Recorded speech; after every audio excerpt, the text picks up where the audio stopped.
And now, Sportsline Friday night. Welcome to Sportsline Friday night for this final week of the high school football regular season. I'm Eric Moon. Cole Sams joins us in a bit. As always, we'll begin with our Sportsline Game of the Week, presented by your Southern Idaho Honda dealers. Luke Flowers finds his man, Cohen Peck for 6. Touchdown Rigby. And he will make it to the corner. Touchdown Madison.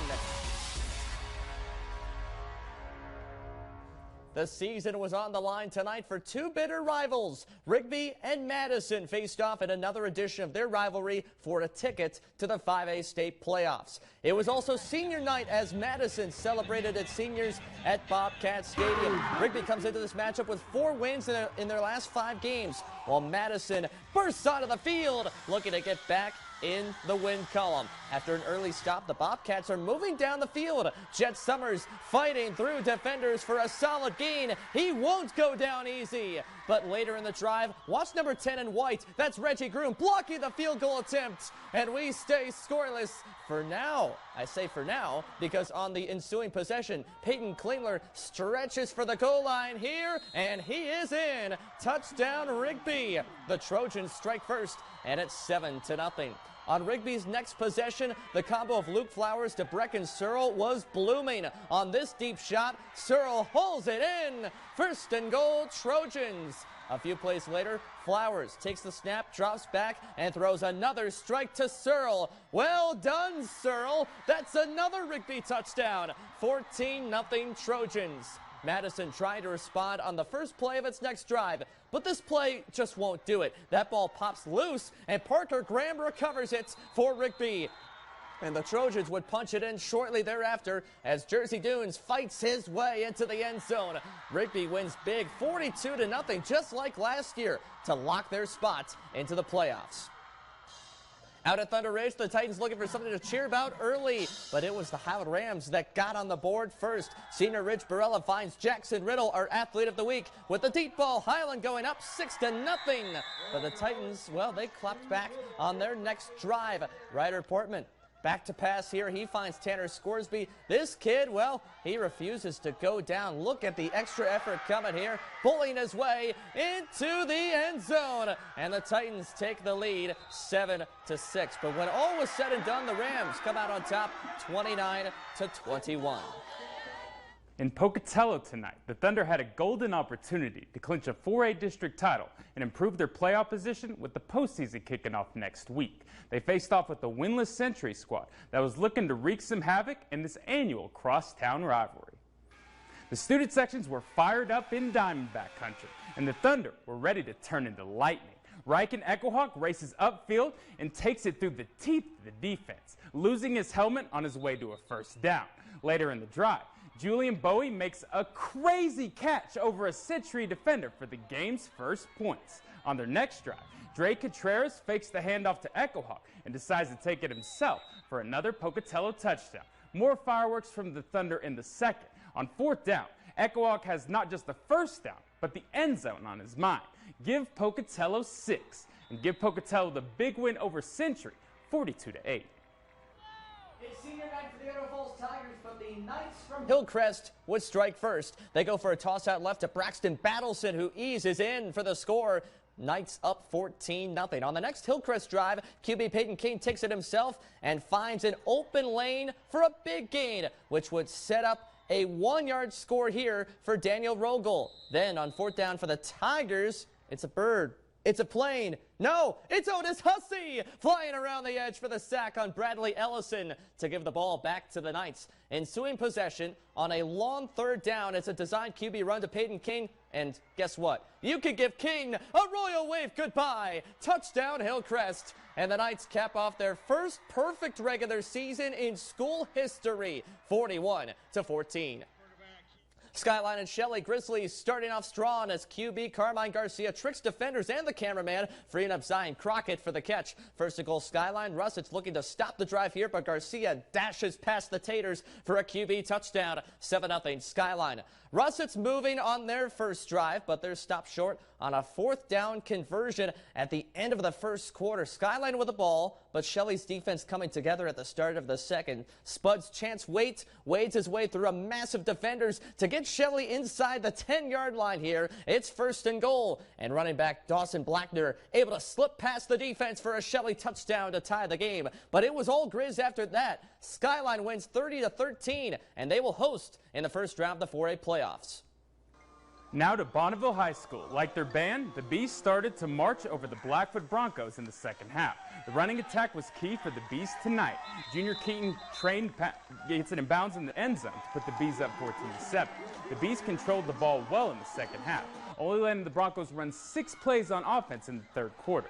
In the fourth quarter, the Bees extended their lead with this run by junior Canyon Todd. The Bees controlled this one, winning 28-13.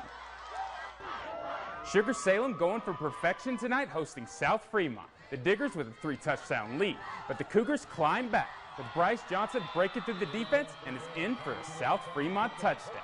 Johnson showing off his skills through the air as well. Going deep downfield to Skylar Forbush, who makes a fantastic catch for another Cougar score. Sportsline top play right there.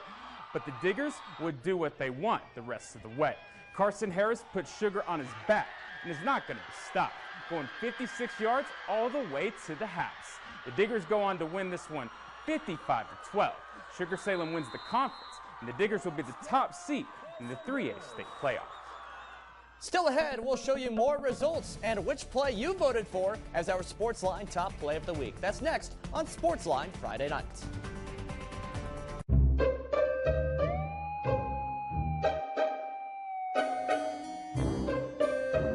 A dash of luck, a squeeze of serendipity, a whisper of hope, and a dusting of dreams to help capture the fun. Move up some excitement and treat yourself to a chance at wickedly good wins with 3 monstrously fun tickets from the Idaho Lottery. Hey, where's your brother? It's time to shoot our new Meter Family of Dealerships commercial. He's not coming. What do you mean he's not coming? He's on strike. He can't go on strike. He says he wants more money. We don't get paid for doing commercials. Exactly. It's a privilege. He said, privilege don't put games in the computer. What did he say about losing all of his privileges? He says it's for the greater good. Lincoln Phillip Meter? Guess you gotta know when to plant your flag. Celebrating 45 years of doing business in Pocatello. Super Savings Spectacular at Odell's Furniture with super savings. Power dual reclining leather sofa with adjustable headrest, just $988. Power lift and recline chair, just $488. 7-piece dinette set, just $388. Twin size platform bed, just $88. Buy with no down payment and no interest for up to 4 full years. It's in stock, ready for immediate delivery or pickup. Odell's Furniture Super Savings. Stores in Idaho Falls, Rexburg, Pocatello, and Blackfoot. Welcome back. Tough night for the Spud Canes on home ice in an otherwise close game entering the third. The always tough Utah Outliers tallied 5 goals in the final frame to run away with a 7-1 victory over Idaho Falls. But in other news from the Spud Canes, there will be a second home game for Idaho Falls this weekend against those same Utah Outliers. Unfortunately, Utah's home arena had a technical malfunction that resulted in them losing their ice this weekend. So they will play Saturday's game at the Mountain America Center. With this sudden change of venue, the Spud Canes told us earlier today that tickets were available for as low as $16. And as of this taping, there are still plenty of seats available. Puck drop tomorrow night is at 7:05. Checking in with state semifinal soccer scores, starting with the Blackfoot Broncos, who fought hard but fell short to Sandpoint 3-2 in the 4A boys semis. In 3A, the Sugar Salem Diggers will play for 3 straight state championships Saturday. Sugar's pursuit of a three-peat took another step forward in a 2-1 overtime victory against McCall Donnelly in the semifinals. Their opponent in the title match is Sun Valley after the Cutthroats blanked American Falls 2-0. In the 4A girls semis, Pocatello suffered its first loss of the season. Just 2 wins shy of a title. Sandpoint gets the victory 2-1. But in 3A, the Sugar Salem girls can also bring home championships Saturday. The Diggers shut out CDA Charter 2-0 in the semifinals. Their opponent will be Kimberly after the Bulldogs grounded the Marsh Valley Eagles 4-1. Back to football scores now. Westside clinches a conference title in dominating fashion, a 49-0 blowout of Malad in that one. Aberdeen defeats Bear Lake 26-14 on home turf. But according to Max Prep's rankings, both Bear Lake and Aberdeen should be in the 2A playoffs. As you see the scores right there, it looks like Westside, Bear Lake, and Aberdeen will all make the postseason. It was all Huskies in Rowry tonight, where North Fremont clinched the Nuclear Conference Championship, 52-12. And Firth gets a key victory towards a potential at-large playoff bid, thanks to a 32-6 win against West Jefferson. Get ready for this, folks. Big day in the Rocky Mountain Conference as Rockland takes its 7th straight contest, 44-16 over North Gem to win the conference.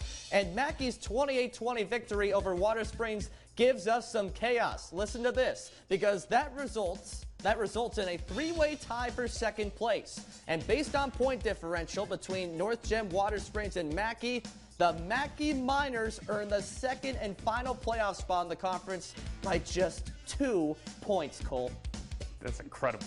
The Butte County Pirates are celebrating a High Desert Conference title tonight. They dominated Grace on the road 44-14. You can see all of today's high school results in the sports section on our website at localnews8.com and in the app. Here are this week's Sportsline top plays that you voted on. And we'll start with our Athlete of the Week, Highlands Jackson Riddle. He rushed for 160 yards in Friday's win against Madison, including this 78-yard dash to the house for a Rams touchdown and Highlands' 10-point win. Now, despite a convincing defeat in Ammon last Friday, at number 2, the Thunder Ridge Titans showed off some great trickery. The double reverse leads to Ryder Portman dropping a dime to Preston McDaniel for a huge gain. But at number 1 for the second straight week, you voted for Skyline and Carmine Garcia. He made last week's top play, and this one's even better. He gets the throw off through contact and connects with Taylor DeMott down the field. Nice job from Carmine Garcia and the Grizz there. They got the win tonight, as did a few big teams for sure in our area, getting some huge wins in the last week of the regular season. I know, and with the playoffs starting next week, it's just it's getting me all excited. I can't It's wait. getting me excited too. He'll have Spud Kings coverage tomorrow. I'll be in Provo for BYU's homecoming matchup, but until then, have a great weekend. Your local news is now available on any of these streaming services and devices.